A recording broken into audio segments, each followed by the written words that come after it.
षड्यंत्र के कारण, विरोधी के, दुश्मन के या कुछ शासन प्रशासन के कारण फंसाए जाने के कारण हम दानापुर जेल में थे। षड्यंत्र होता रहा। उसके दरमियान षड्यंत्र में सफल रहे विरोधी लोग और हमको जेल में नहीं। विरोधी का नाम जो अपराधी हमको कहते हैं उनका नाम बता सकते हैं। शिक्षा के जो माफिया लोग बन चुके हैं, जो अभिभावक को तो तंग कर रहे हैं, वो कभी माफ़ नहीं किया जाएगा। वो बिजनेसमैन आने वाला समय बताएगा उन लोगों को, बहुत कष्टकारी समय गुजरने वाला है उन लोगों को। हम तो यही कहेंगे कि जो भी शिक्षा माफिया वो लोग अपने आप में सुधर जाए। इंतज़ार कर रहे हैं हम अपने जनता को। हम किसी राजनीतिक दल को इंतज़ार क्यों करें जब शुरू से हमको अपनाया करके नहीं चला, तो आज कैसे विश्वास करें। नमस्कार, आप देख रहे हैं आर्यभट्ट न्यूज। मैं विजय, मैं भी मौजूद हूँ दानापुर के बिहार विधान परिषद पार्षद श्री रीतलाल यादव जी के यहाँ। वैसे तो ये किसी परिचय के मोहताज नहीं है। वर्तमान समय में पूरे दानापुर क्षेत्र में आने वाले संभावित चुनाव में इन्हीं का डंका बज रहा है। आइए हम इनसे जानते हैं इनके अब तक के पारिवारिक एवं राजनीतिक जीवन के बारे में। सबसे पहले सर, आपका स्वागत है हमारे इस न्यूज़ चैनल में। हमारे दर्शक यह जानना चाहते हैं कि आपका अब तक का राजनीतिक सफ़र यहाँ तक कैसा रहा। देखिए, किसी कारणवश षड्यंत्र के कारण, विरोधी के, दुश्मन के या कुछ शासन प्रशासन के कारण फंसाए जाने के कारण हम दानापुर जेल में थे। जो भी मेरे गांव के जनता लोग थे, पंचायत के जनता लोग थे, उन लोगों के साथ बहुत सारी कठिनाइयाँ आना शुरू हुआ। कठिनाइयाँ आने के दरमियान पंचायत चुनाव का घोषणा हुआ। तो जो भी हमारे पंचायत का जनता था उन लोगों ने प्रेरित किया और मेरे बड़े भाई स्वर्गीय विजय राय, जिन्हें हम खुद अपना प्रेरणा मानते हैं, आइकन मानते हैं, उन लोगों के माध्यम से हमको बताया गया कि आप अपने क्षेत्र में विकास के लिए कुछ सोचिए। आपका सोच शुरू से ही जन सेवा का रहा है, समाज सेवा का रहा है। बहुत सारे लोग गए, पंचायत के लोग प्रेरित किए कि आप पंचायत का चुनाव लड़िए, मुखिया का चुनाव लड़िए।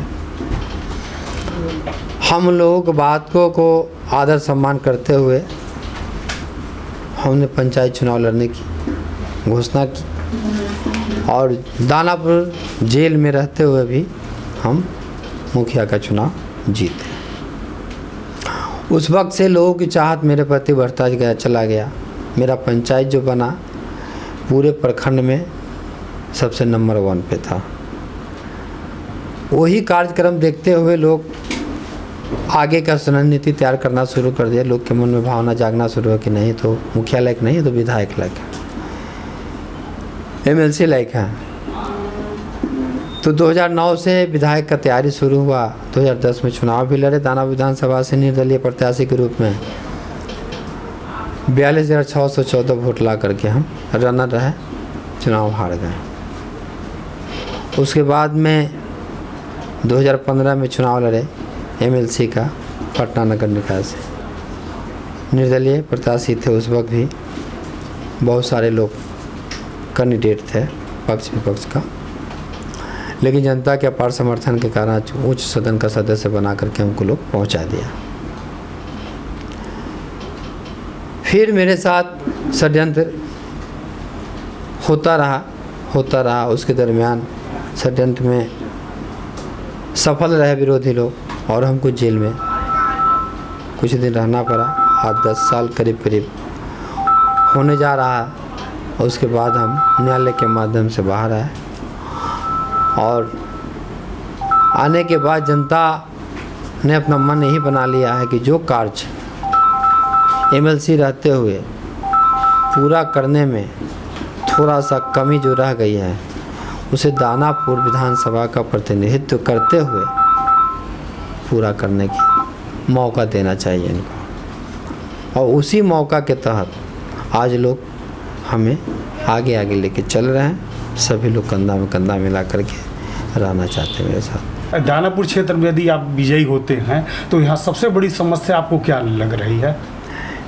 सबसे बड़ी समस्या 2 भाग में बटा हुआ है, माना जाए तो 5 भाग में बटा हुआ है, लेकिन जटिल समस्या है दानापुर उपरवार क्षेत्र और दियारा क्षेत्र। हम दियारा क्षेत्र को बिजनेसमैन के रूप में नाम से जाना चाहते हैं कि वो लोग बिजनेस के रूप में जाना जाए। जिस रूप में उपरवार में विकास हुआ है उसी रूप में दियारा में विकास हो। अब विकास का मुख्य कारण अगर जो नहीं हुआ आज तक वो पक्का पुल है, और हम चाहेंगे पक्का पुल किसी भी हाल में हो। अच्छा, दानापुर उपरवार क्षेत्र में जल जमाव सबसे बड़ी संकट है। चनमारी गांव एक है, उस सैनिक छावनी परिषद जो है उसके रास्ते उसी से गुजर करके एक रास्ता जाता है, वो रास्ता को बंद कर दिया गया है।